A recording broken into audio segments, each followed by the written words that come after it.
निर्माणों के पावन युग में हम चरित्र निर्माण न भूले, स्वार्थ साधना की आंधी में वसुधा का कल्याण न भूले। निर्माणों के पावन युग में माना अगम अगाध सिंधु है, संघर्षों का पार नहीं है, किंतु डूबना मझधारों में साहस को स्वीकार नहीं है। जटिल समस्या सुलझाने को नूतन अनुसंधान न भूले, वसुधा का कल्याण न भूले।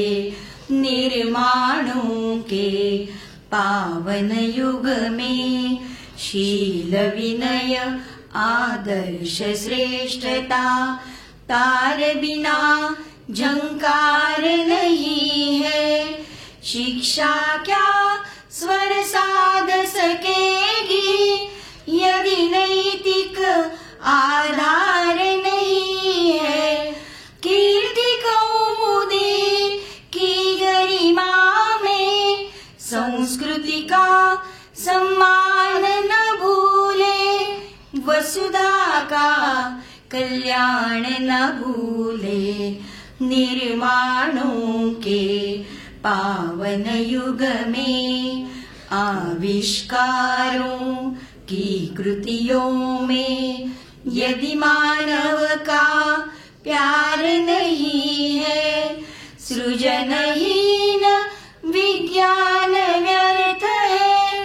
प्राणी का उपकार नहीं है, भौतिकता के उत्थानों में जीवन का उत्थान न भूले, वसुधा का कल्याण न भूले। निर्माणों के पावन युग में हम चरित्र निर्माण न भूले, स्वार्थ साधना की आंधी में वसुधा का कल्याण न भूले, वसुधा का कल्याण न भूले, वसुधा का कल्याण न भूले।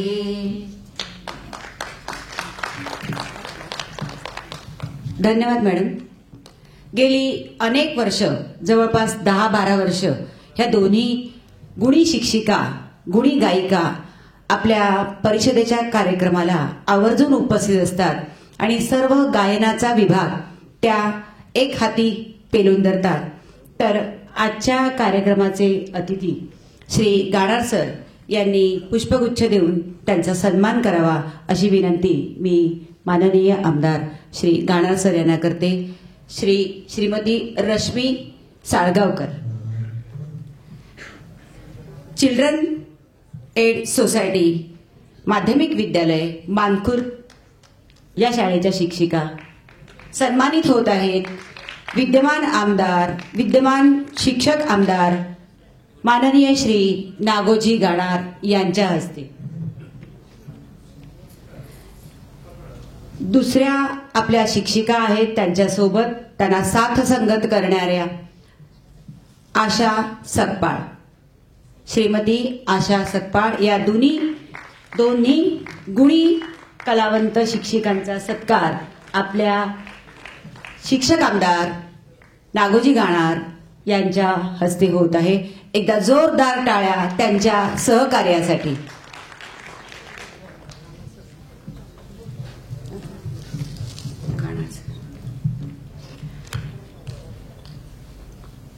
शिक्षण क्षेत्रातील जाणकार, तज्ञ आणि अभ्यासू मंडळी आज आपल्या सुदैवाने व्यासपीठावर उपस्थित आहेत। आता यानंतरचा आपला आपण आतुरतेने वाट पाहत असलेला कार्यक्रम म्हणजे शिक्षण तज्ञ जाणकार मंडळींच्या मुखातून त्यांचे विचार आपल्याला जाणून घ्यायचे आहेत, त्यासाठी आपली आतुरता आहे.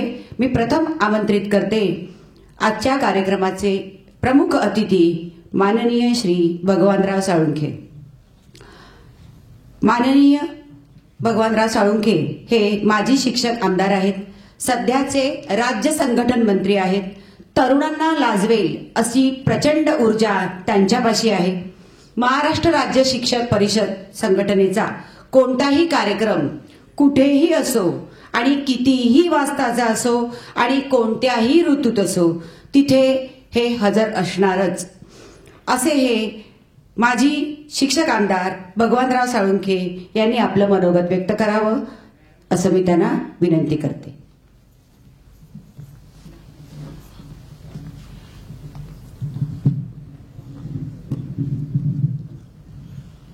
सन्माननीय व्यासपीठ आणि व्यासपीठाच्या समोर उपस्थित असलेले मुंबईतील सर्व शिक्षक बंधू आणि भगिनींनो, वेळेची मर्यादा असल्यामुळं व्यासपीठाच्या सगळ्यांच्या नावाचा नामोल्लेख टाळतोय, त्यांची माफी मागून बोलतोय.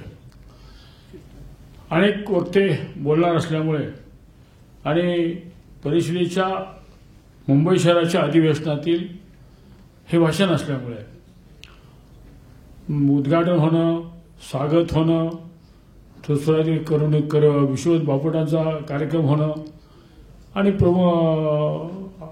आमदार ॲडव्होकेट आशिष शेलारांचं भाषण होणं, ह्या सगळ्या घडामोडी जरी झाल्या तरी मूळ विषयाला आपण हात आत्ता घालत आहोत याचे भान ठेवून मी बोलणार आहे. मला याचा खूप अभिमान आहे आणि सार्थ आनंदी आहे. तो म्हणजे मुंबई शहरानं आदरणीय संजीवनीताई रायकर यांनी त्यांच्या आमदारकीच्या काळामध्ये त्याच्या अगोदरपासून मुंबई शहराच्या प्रथेनुसार दर फेब्रुवारी महिन्याच्या दुसऱ्या शनिवारी अधिवेशन सगळ्याच संघटनांचे असतात. परिषदेचं अधिवेशन सुद्धा रायकरताई थोड्याशा थकल्यामुळे आणि थांबल्या तरीसुद्धा मुंबई शहराचे अध्यक्ष उल्हासजी ओडतकर, शिवनाथ दराडे, आनंदजी शर्मा, आमचे प्रकाशराव, आमचे गणेशराव या सर्वांनी मिळून हे अधिवेशन संपन्न केल्याबद्दल त्यांना मनपूर्वक धन्यवाद देतो, त्यांचं अभिनंदन करतो की प्रथा त्यांनी कुठे थांबवली नाही, पडेल त्या संकटावर मात करून ते काम करतायत. याच्यावर हे अभिवादन करण्याचं मुख्य कारण असं की कोरोनाचं संकट सर्वांच्या आलं. जगातला असा एक देश राहिला नाही, बेट जी 43-42 बेटं आहेत त्या बेटावर सुद्धा राहिला नाही, तिथे सुद्धा कोरोना पोहोचला. आणि मुंबई हे एवढं 7 बेटांचं मुंबई शहर आणि तिथे एवढा कोरोना फैलावला असताना सुद्धा त्या पार्श्वभूमीवर त्या मात करून आमचे शिवनाथ तरी अगदी कोरोना बाधित असताना सुद्धा इथे न चुकता आले. मी सुद्धा कोरोना बाधित होतो, माझी पत्नी होती, माझी मुलं होती, सुना होत्या, तरी सुद्धा मी त्या मात करून काम करत राहिलोय.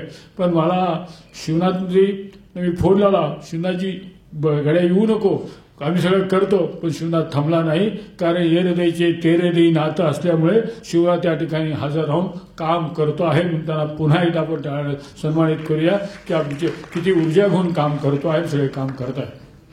मित्रांनो, मला आपल्या सगळ्यांच्याकडं परिषदेच्या समोरची आव्हानं एवढा ती तपशिलात न जाता आव्हानांच्याकडेच बोलणार आहे.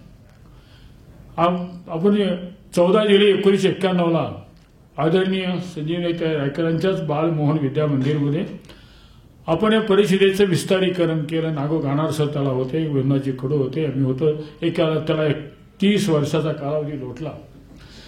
तेव्हा आपण याचं विस्तारीकरण केलं, राज्यव्यापी केलं. विदर्भात असलेली शिक्षक परिषद ही राज्यव्यापी केली. तेव्हापासून ही कलेकलेने वाढत गेली, राज्यातल्या कानाकोपऱ्यात पोहोचली. राज्यातल्या 370 तालुक्यामध्ये असा एकही तालुका नाही की जिथं शिक्षक परिषदेचं कामकाज नाही. हा मुद्दा मला या ठिकाणी उल्लेख करावा लागेल. नुसतीच पोचली असं नाही, तर ती तालुक्यातल्या काही निवडक शाळांपर्यंत पोचली असं नाही, तर सर्व शाळांपर्यंत पोचली, सर्व शिक्षकांच्यापर्यंत पोचली.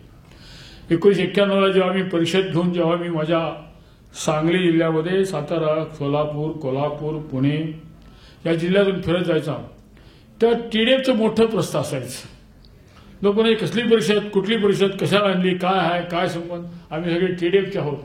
आज आम्हाला मायक्रोस्कोपमध्ये TDFचा कार्यकर्ता बघावा लागतो आणि परिषद शाळा तिथे परिषदा कार्यकर्ता स्थापन करण्यात, परिषद उभा करण्यात परिषद यशस्वी झाली आहे.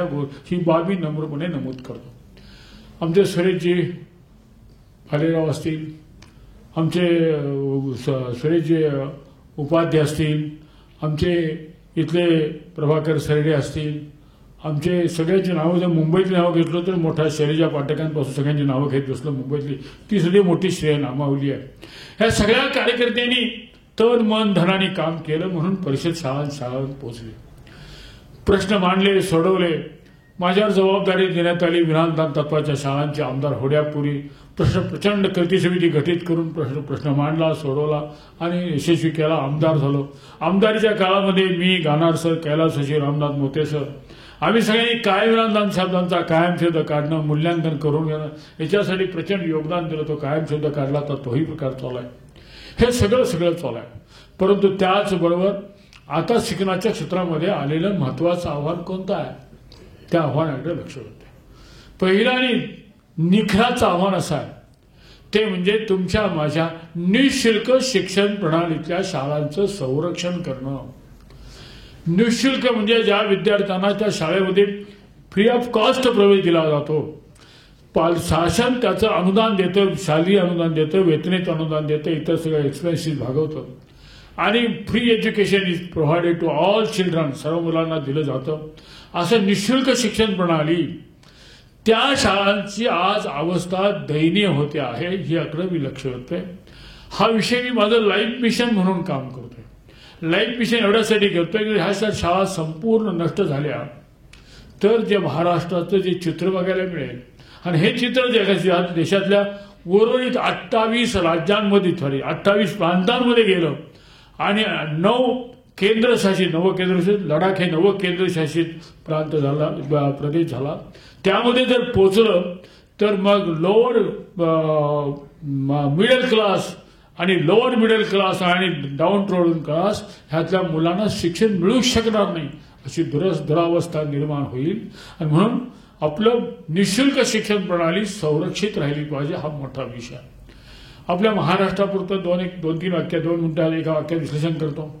राज्यात शाळा किती आहेत? 1,06,000 शाळा आहेत. 1,06,000 शाळांची काय स्थिती आहे?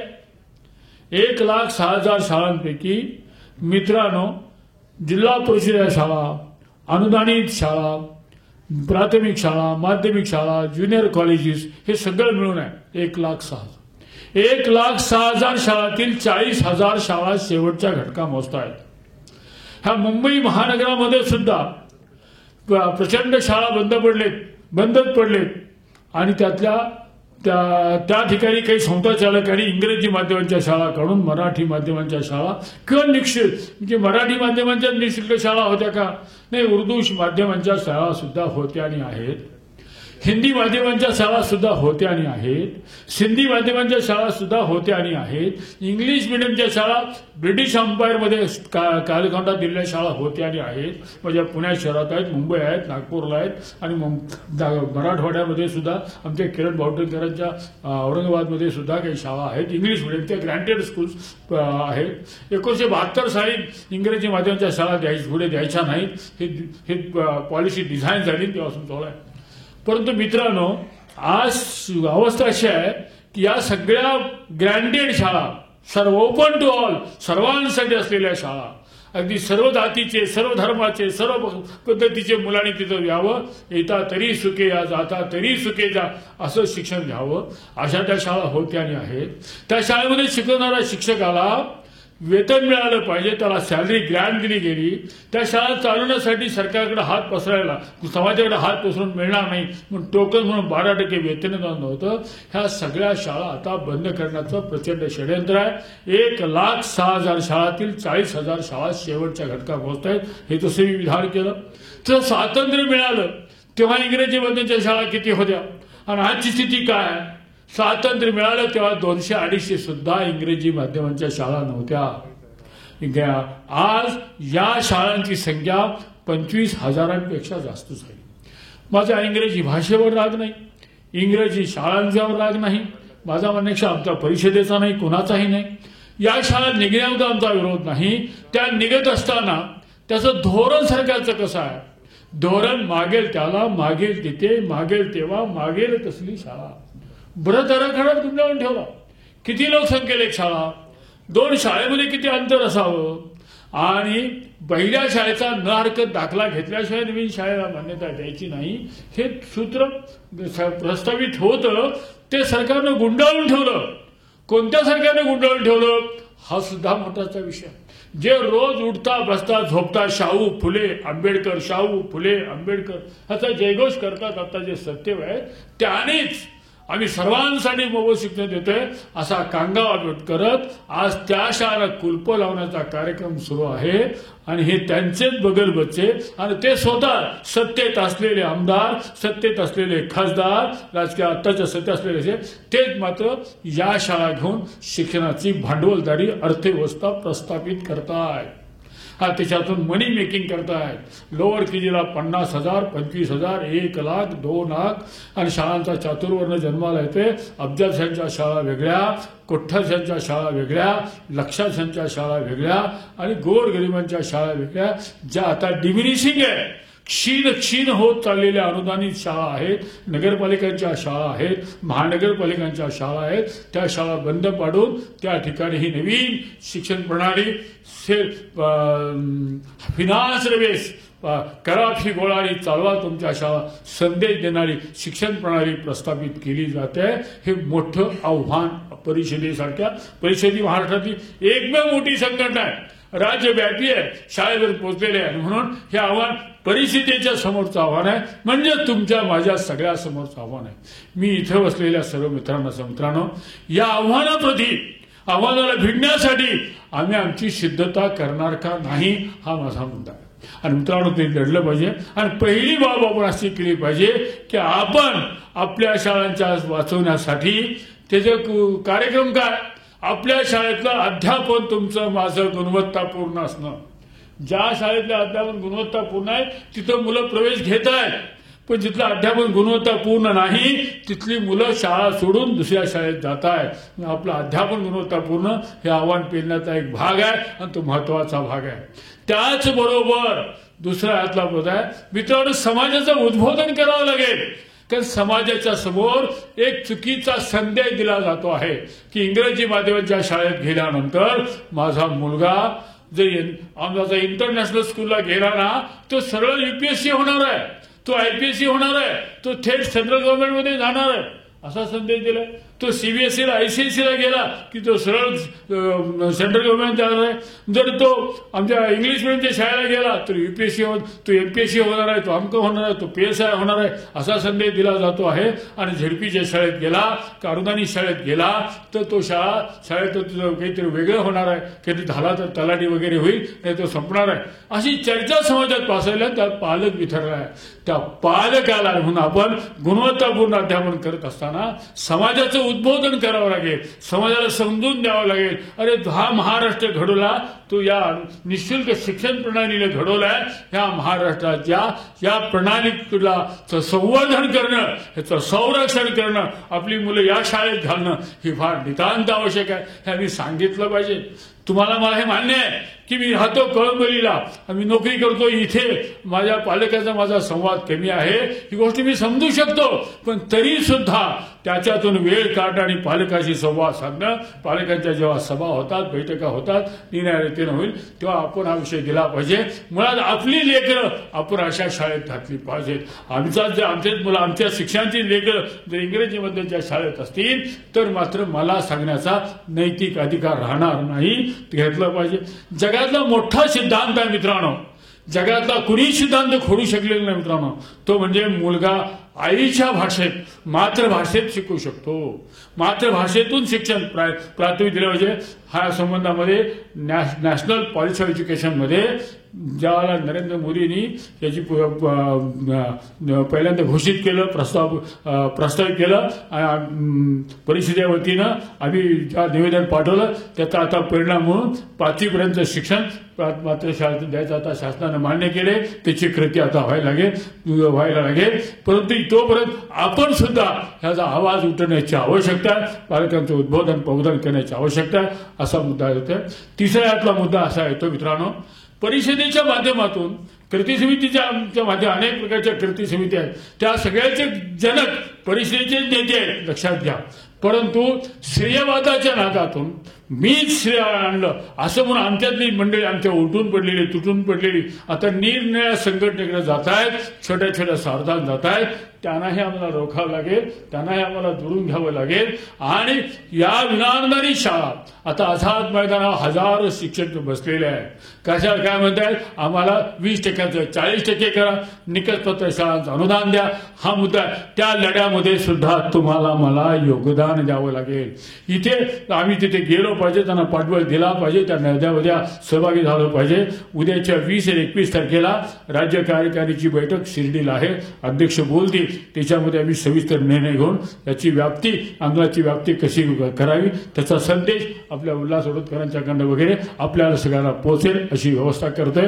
आणि म्हणून हे पहिलं आव्हान आहे, हे निःशुल्क शिक्षण प्रणाली वाचवणं असा उल्लेख करतो. दुसरं आव्हान आहे मित्रांनो, ते म्हणजे दुसरं आव्हान तुमच्या माझ्या समोर आहे, ते म्हणजे कॉन्ट्रॅक्च्युअलायझेशन. शिक्षणाच्या क्षेत्रामध्ये कंत्राटीकरण किती मोठं आणलंय, किती रोखानं चाललंय. जुनी पेन्शन एकच मिशन, जुनी पेन्शन एकच मिशन, जुनी पेन्शन. आमचे आशिषजी बोलून गेले, सगळे बोलून गेले. हे सगळं मग त्यांना असं आमचे ते कायद्यात 1982 या कायद्यावर बोट ठेवून अगदी सातत्यानं बोलतायत. मग आशिषजी तोच मुद्दा या ठिकाणी मांडला. हे सगळं जर आम्ही बोललो तरी सुद्धा एकच मिशन जुनी पेन्शन हे सहजासहजी होणार नाही.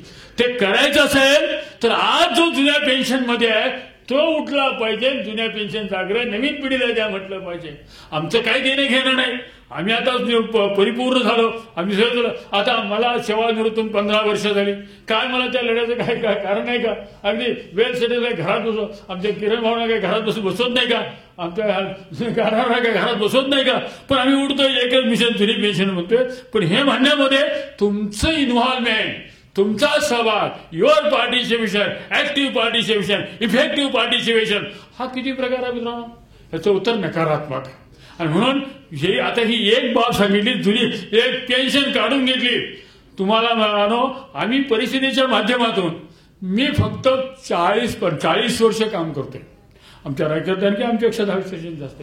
मित्रांनो, ह्या सगळ्यामध्ये तुम्हाला मला मूळ पगार, महागाई भत्ता, वाहन भत्ता, घर भाडं, वैद्यकीय पुरीवृत्ती, पेन्शन, ग्रॅच्युटी, अनुकंपा, वरिष्ठ वेतन श्रेणी, निवड श्रेणी, आपल्या मृत्यूनंतर बायकोला फॅमिली पेन्शन, सेवा ज्येष्ठतेनुसार पदोन्नती, हे सगळे फिनान्शियल बेनिफिट्स ओरिएंटेड डिसिजन, आर्थिक लाभाचे निर्णय या सरकारला ह्या खुर्चीत कुणी बसो, तिच्या मानगडी बसणं आणि करून घेण्यामध्ये गेली 40-50 वर्ष रक्ताची पाणी केलेली मंडळी आम्ही आहे.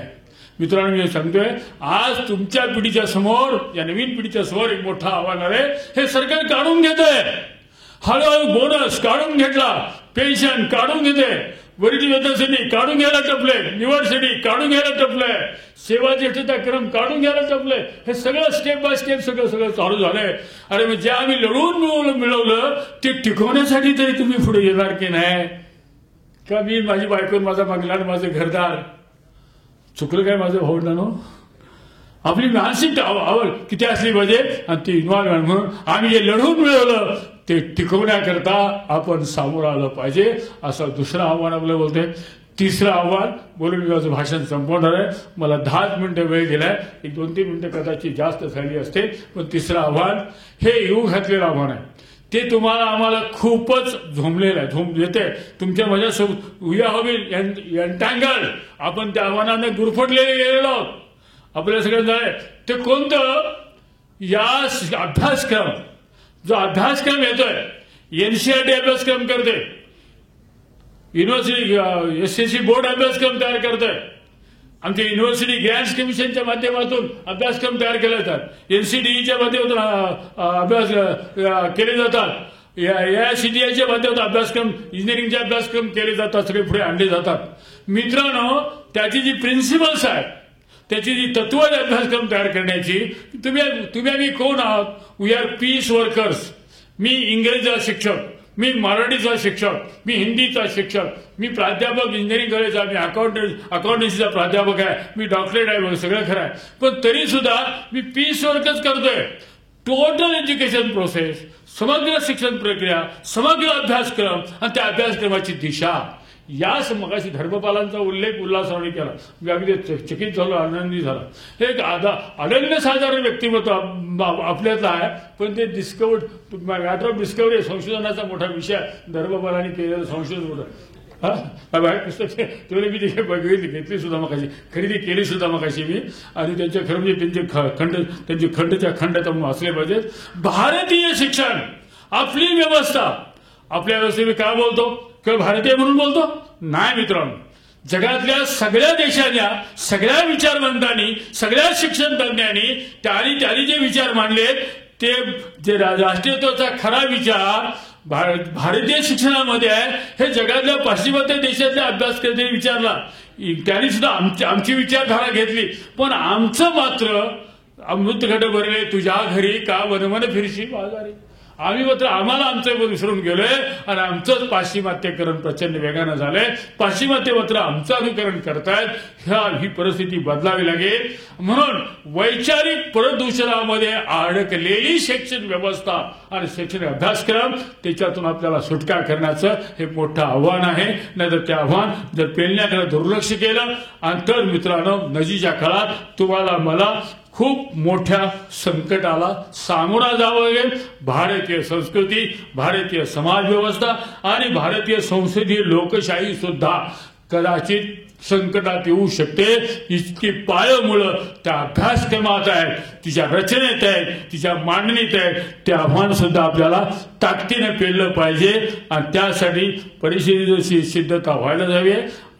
ABRSMच्या माध्यमातून सिद्धतेला सुरुवात झालीच आहे. आपण सुद्धा खाली त्या अर्थानं सखोल विचार करण्याची वेळ आली आहे. आपण मला सहन केलं, कारण आजची भानगड अशी आहे, कुणीच कुणाचं ऐकत नाही. त्या काळात मला 10 मिनिटं सहन केलं, याच्यावर आभार म्हणून थांबतो. जय हिंद, जय महाराष्ट्र.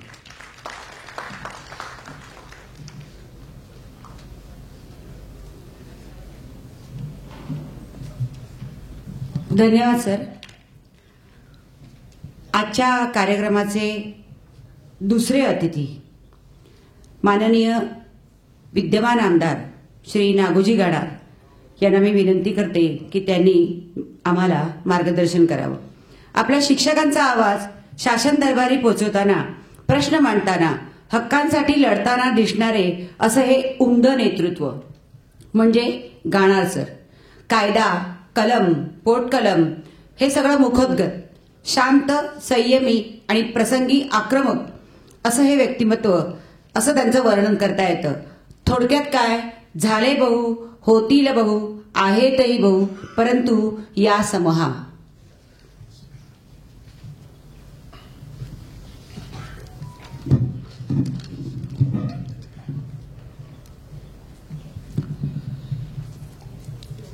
व्यासपीठावर उपस्थित आजच्या कार्यक्रमाचे सन्माननीय अध्यक्ष, अतिथी, सर्व मान्यवर आणि सभागृहात उपस्थित आदरणीय बंधू आणि भगिनींनो, सर्वप्रथम महाराष्ट्र राज्य शिक्षक परिषद मुंबई विभाग वार्षिक अधिवेशनाला माझ्या वतीने, महाराष्ट्र राज्य शिक्षक परिषद नागपूर विभागाच्या वतीने मी मनपूर्वक शुभेच्छा देतो.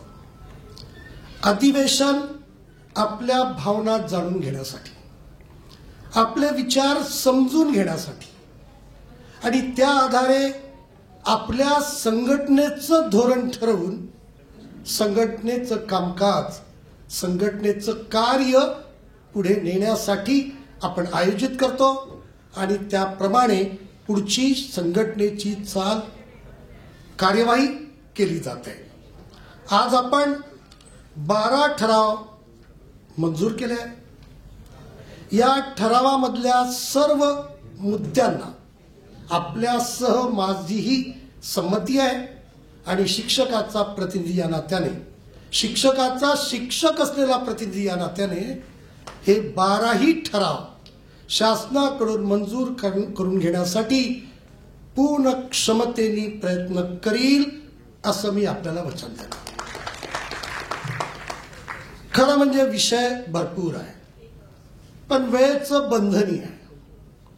पहिलाच विषय 7वा वेतन आयोग, त्रुटी दूर करणं आणि पूर्णपणे योग्य प्रकारे लागू करणं. बक्षीस समितीपुढे आपण जेव्हा गेलो आपलं म्हणणं मांडण्यासाठी, तेव्हा बक्षीस समितीच्या लक्षात आपण हे आणून दिलं. त्यावेळच्या शासनाकडेही निवेदन देऊन त्यांचं लक्ष आपण वेधून घेतलं की 1 जानेवारी 2016 पासून 7वा वेतन आयोग आपण लागू करतो आहे. लागू करण्यासाठी बक्षीस समितीचं गठन केलं आहे, पण 6व्या वेतन आयोगात जो अन्याय शिक्षक, शिक्षकेतर कर्मचारी, मुख्याध्यापक प्रामुख्याने, पर्यवेक्षक आणि उपमुख्याध्यापक आणि वरिष्ठ आणि निवड वेतन श्रेणीमध्ये मिळणारी वाढ, या सर्व बाबतीत झालेला अन्याय प्रथम दूर करावा आणि अन्याय दूर करून नंतरच 7वा वेतन आयोग सुधारित तरतुदीच्या आधारे लागू करावा अशी भूमिका मांडली. त्याच वेळेस बक्षीस समितींनी आपल्याला आश्वासन दिलं होतं की 2 भाग आपण करू. पहिला भाग सर्व शासकीय कर्मचाऱ्यांसोबतच राज्यातील शिक्षक आणि शिक्षकेतर कर्मचाऱ्यांना 7वा वेतन आयोग विना विलंब लावण्यात येईल. हा पहिला आयोग आहे राज्यामध्ये लागू झालेला जो राज्य शासकीय कर्मचारी आणि आपण या सोबत लागला. यापूर्वी लागू झालेले सर्व आयोग 4था, 5वा, 6वा शासकीय कर्मचाऱ्यांना अगोदर लागला. आम्हाला लागू करा म्हणून आंदोलनं करावी लागली आणि त्यानंतर तो लागू करण्यात आला. यावेळेस आपल्या भूमिकेला यश मिळालं. त्यावेळेच्या शासनाने आणि बक्षीस समितीने मान्य करून शासकीय कर्मचाऱ्यांसोबतच आपल्याला 7वा वेतन आयोग लागू केला आणि त्याच वेळेस त्या तत्कालीन शासनाने बक्षीस समितीला एक निर्देश दिला की बक्षीस समितीने दुसरा भाग शिफारसीचा आम्हाला शासनाला सादर करावं, ज्यामध्ये 6व्या वेतन आयोगातल्या त्रुट्या दूर करून 7वा वेतन आयोग लावण्याबाबतच्या शिफारशी केल्या पाहिजे. शासन बदललं निवडणुकीनंतर ऑक्टोबरच्या.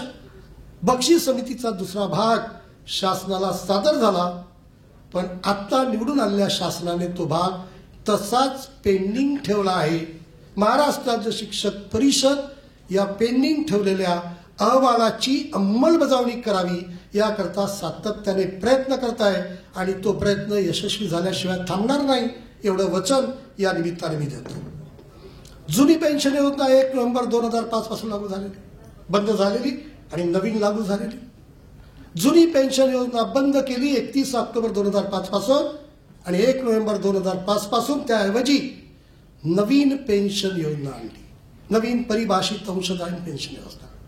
ही योजना कायदे असताना कायद्याच्या विपरीत जाऊन घटनेतल्या तरतुदीचा भंग करून एका शासन निर्णयान्वये लागू करण्यात आली. 31 ऑक्टोबर 2005चा शासन निर्णय, खरं म्हणजे वित्त विभागाचा शासन निर्णय, शिक्षण विभागाचा शासन निर्णय आजपर्यंत शिक्षण विभागाने निर्गमितच केला नाही नवीन परिभाषित अंशदायी पेन्शन योजना लागू करण्याबाबत.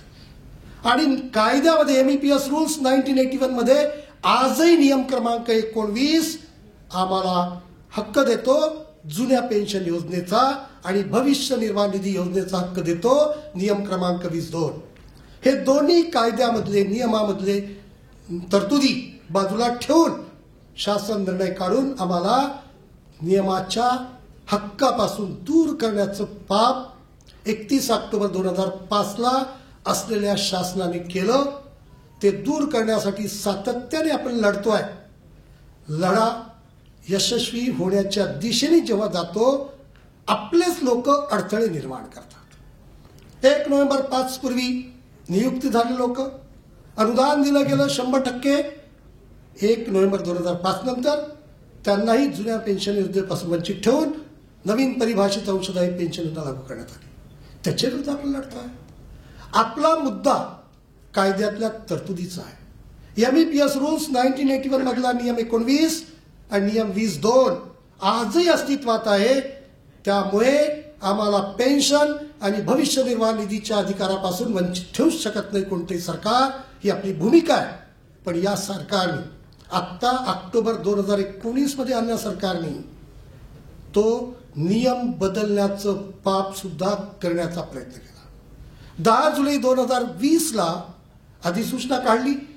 त्याविरुद्ध आपण लढलो आणि 11 डिसेंबर 2020ला ती अधिसूचना नियम 19 आणि नियम 20(2) बदलण्याची अधिसूचना परत घेणं या सरकारला भाग पडलं. हा आपल्या संघर्षाचा भाग आहे, आपल्या संघर्षाचं यश आहे. असाच संघर्ष जर आपण पुढे नेला आणि आपण सर्वांनी त्या संघर्षामध्ये योगदान दिलं तर सर्वांना जुनी पेन्शन योजना आणि भविष्य निर्वाह निधीचा लाभ मिळाल्याशिवाय राहणार नाही. याकरता माझी विनंती आहे. भगवानराव साळुंखे बोलले की ज्यांना पेन्शन मिळते जुनी त्यांनीही या आंदोलनात सहभागी होण्याची गरज आहे. आज ज्यांना मिळणार नाही तेच लढा देतात आहे. सरकारला हेच फावते आहे. आपण याची दखल घेतली पाहिजे. विना अनुदान तत्वाच्या शाळा सरकारने घेतलेला निर्णय, मंत्रिमंडळाने 28 ऑगस्ट 2019ला घेतलेला निर्णय आणि 13 सप्टेंबर 2019ला त्या निर्णयानुसार निर्गमित झालेला GR नवीन सरकार 2019च्या डिसेंबरमध्ये आलेलं सरकार अंमलात आणत नाही. सरकार बदललं, मंत्रिमंडळाचे निर्णय बदलायला लागले, शासन निर्णय पायदळी तुडवायला लागले. आज 31 जानेवारी 2021 पासून मुंबईच्या आझाद मैदानावर आपले शिक्षक बंधू भगिनी धरणे आंदोलन देतात आहे. धरणे आंदोलन कशाकरता देतात आहे तर 28 ऑगस्ट 2019ला मंत्रिमंडळाने घेतलेल्या निर्णयानुसार आणि 13 सप्टेंबर 2019ला मंत्रिमंडळाच्या निर्णयाच्या आधारावर निर्गमित केलेल्या शासन निर्णयानुसार घोषित शाळांना 1 एप्रिल 2019 पासून 20% अनुदान देण्यात यावं आणि ज्या शाळांना 20% अनुदान दिलं गेलं त्या शाळांना 20% वेतन अनुदान वाढीव रूपात म्हणजे एकूण 40% वेतन अनुदान 1 एप्रिल 2019 पासून लागू करण्यात यावं. या निर्णयाची अंमलबजावणी करण्याकरता हा लढा आहे. शासन अंमलबजावणी करत नाही, उलट मंत्रिमंडळाचा निर्णय बदलून शिक्षकावर अन्याय करण्याचं पाप करते आहे. या शासनाला धडा शिकवण्याचं काम आपल्यालाच करावं लागेल. त्यावेळेस लढाईमध्ये जे आपले प्रतिनिधी होते, शिक्षक आमदार होते, ते आज चुपचाप बसले.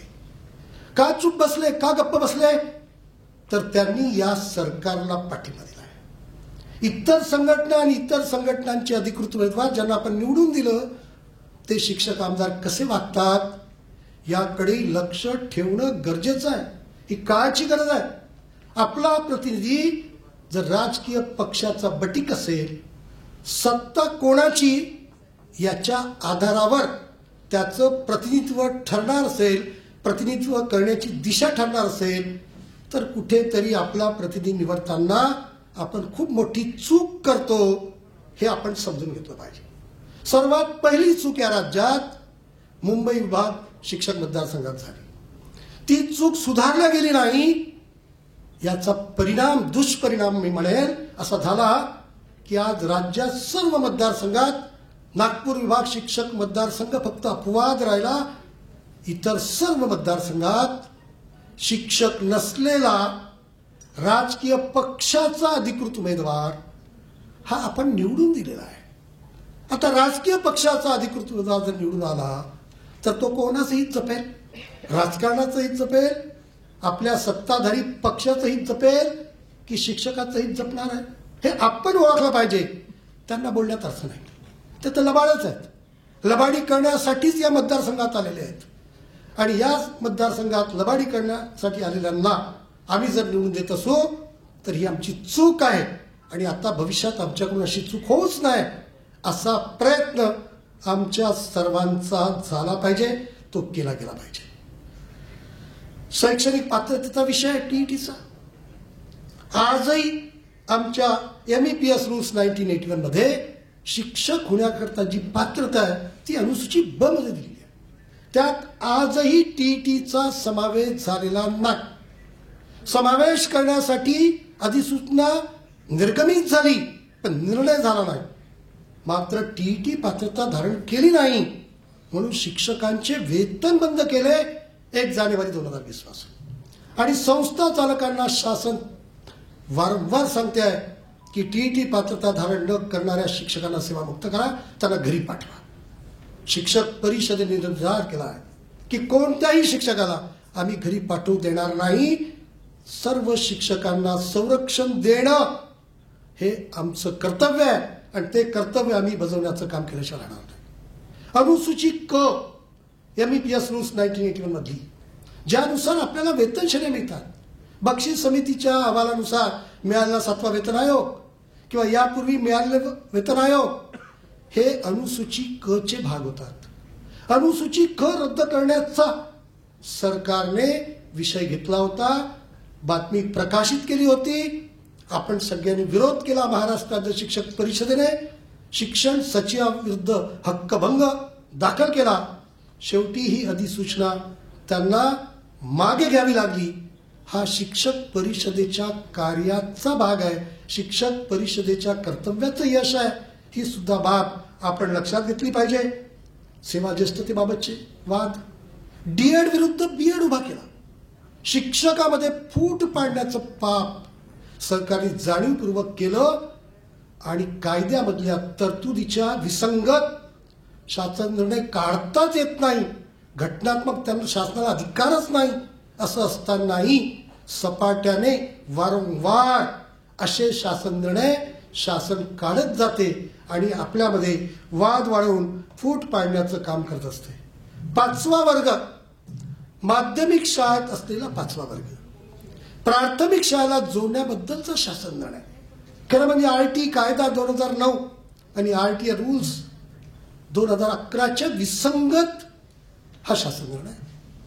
प्राथमिक शाळेबद्दल, प्राथमिक शिक्षणाबद्दल RT कायदा 2009 आणि RT रूल्स 2011 मध्ये व्याख्या, त्या व्याख्येच्या विरुद्ध, कायदा आणि नियमामधल्या व्याख्येच्या विरुद्ध शासन GR काढून एक नवीन संकट, नवीन वाद निर्माण करण्याचं पाप करते. या पापाला रोखण्याचं काम सुद्धा आपल्यालाच करावं लागणार. केंद्राच्या धर्तीवर महिला शिक्षकांसाठी 2 वर्षाची बालसंगोपन. खरं म्हणजे शासनाने निर्णय घेतला, सामान्य प्रशासन विभागाने शासन निर्णय निर्गमित केला, पण आमच्या शिक्षण विभागाला, आमच्या शिक्षण मंत्र्याला हे काही सुचतच नाही. शिक्षकाच्या विरुद्ध जे आहे ते चांगलं सुचते आणि शिक्षकाच्या हिताचं आहे ते आठवतच नाही.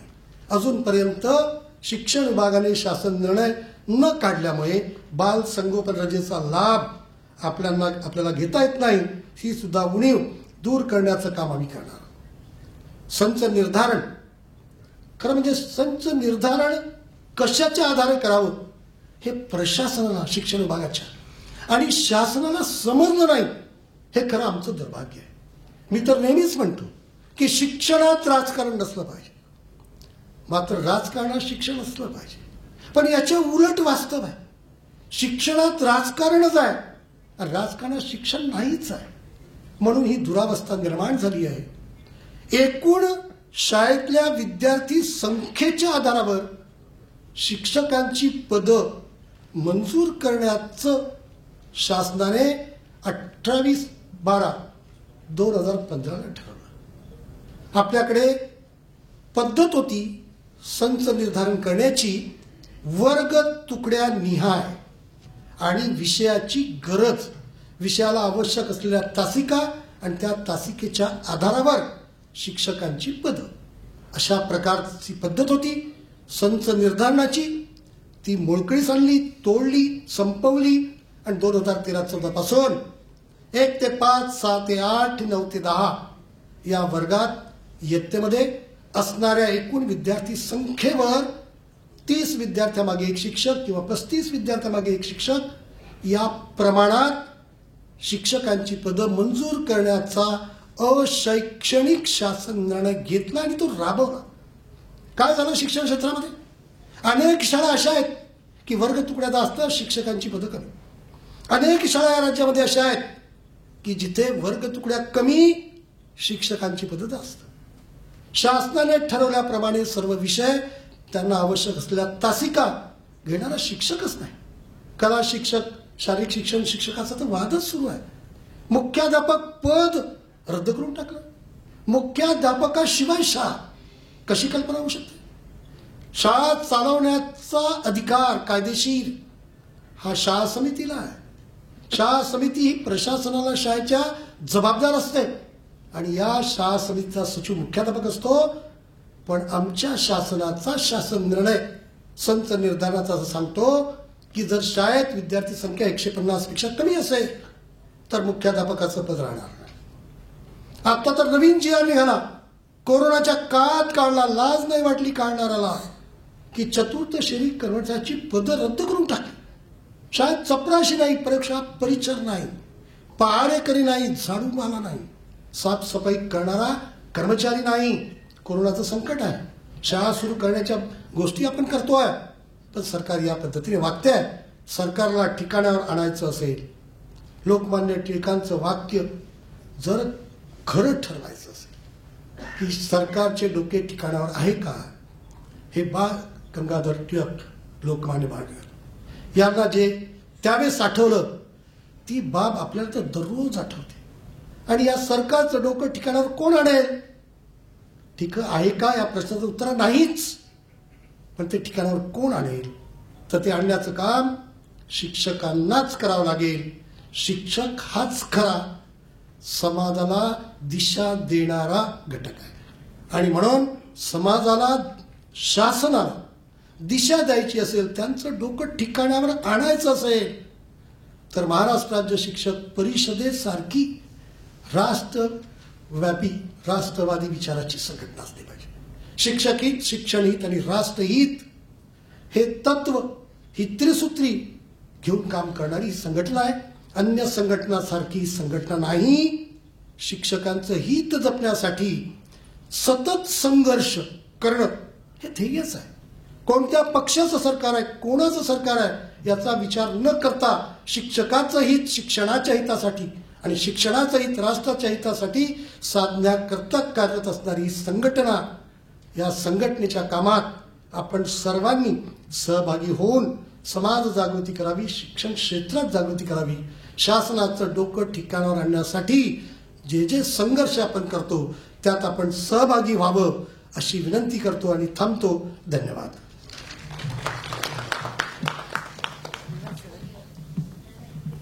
धन्यवाद सर. आजच्या कार्यक्रमाचे अध्यक्ष व महाराष्ट्र राज्य शिक्षक परिषदेचे राज्याध्यक्ष श्री वेणुनाथ कडू. संघटना वाढावी, महाराष्ट्रातील कानाकोपऱ्यातील प्रत्येक शिक्षक आपल्याला जोडला जावा यासाठी प्रयत्नांची पराकाष्ठा करत असतात आणि करत असलेले प्रयत्न यशस्वी होण्यासाठी, त्यासाठी घ्यावे लागणारे श्रम, द्यावा लागणारा वेळ, स्वतःचा पैसा, एकंदरीत काय तर तन मन धन अर्पून संघटना वाढीसाठी प्रयत्न करीत असतात. अशा सच्च्या व्यक्तिमत्वाचे विचार जाणून घेण्यासाठी मी त्यांना विनंती करते. माननीय श्री वेणुनाथ कडू.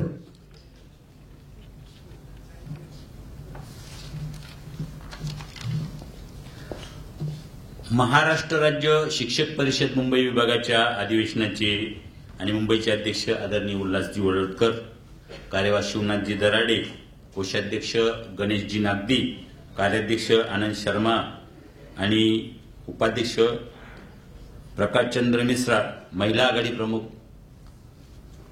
वैशाली नाडकर्णी मॅडम, कार्यक्रमासाठी खास आवर्जून उपस्थित असलेले महाराष्ट्र राज्य शिक्षक परिषदेचे कोषाध्यक्ष किरणरावजी बावठणकर सर, महाराष्ट्र राज्य शिक्षक परिषदेचे कार्याध्यक्ष आणि आमदार आदरणीय गाणार सर, आमचे संघटन मंत्री महाराष्ट्र राज्य शिक्षक परिषदेचे माजी आमदार भगवानराव साळुंके सर, सर्व उपस्थित मान्यवर, खऱ्या अर्थाने महाराष्ट्र राज्य शिक्षक परिषदेमध्ये गेली 34 वर्ष काम करतो. आपल्या हक्क आणि कर्तव्याच्या दृष्टीने अनेक मान्यवरांनी या ठिकाणी आपल्या भाषणातून आपल्याला मार्गदर्शन केलेले आहे.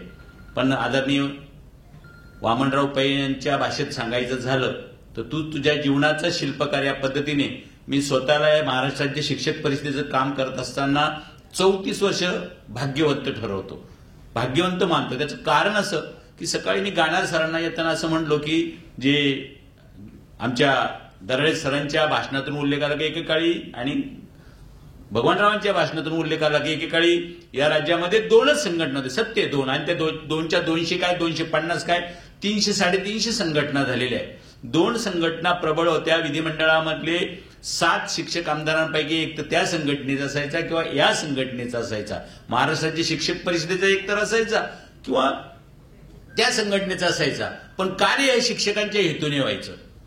दुर्दैवाने जी आमची भगिनी संघटना होती ती भगवानरावांच्या भाषेत मायक्रोस्कोपने शोधण्याची वेळ येते आणि आज 32-35 वर्षाचं आयुष्य शिक्षक परिषद टिकून काय याचं मी संशोधन केलं. मी आज अनेक नेते पाहतो सर, उल्हास वडोदकर सर.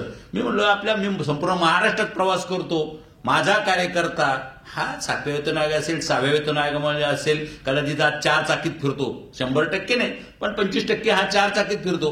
पण महाराष्ट्र राज्य शिक्षक परिषदेचा संपूर्ण महाराष्ट्रामध्ये एकही संस्थाचालक नाही. पण मग काल परवाकडे नेते असणारे आमचे अनेक संस्थाचालक आणि म्हणून मी भाग्यवंत समजतो. आज वडोदकरांकडे आपल्या दराडे सरांकडे पाहिल्यानंतर मला महाराष्ट्र राज्य शिक्षक परिषदेच्या कार्यकर्त्याचं गुण आवडतात. म्हणजे ज्यावेळेला आमचे पुणे विभागाचे अध्यक्ष बनगे सर शेवटचा कालखंड होता. खूप जुने कार्यकर्ते होते आणि मृत्यूशय्येवर पडले होते. आम्ही सगळेजण काय करायचो की केवळ त्यांना कोण भेटायला आले महत्वाचं नव्हतं, त्यांचे नातेवाईक भेटायला आले त्यांना आनंद नव्हता. पण माझ्या शेवटच्या काळात माझे शिक्षक परिषदेचे किती कार्यकर्ते भेटायला येतात याच्यात त्याचा सगळ्यात मोठा आनंद होता. म्हणून मी कर्जतला नोकरीला होतो आणि तिथून मी 1-1.25 तासात तिथं पोहोचायचो.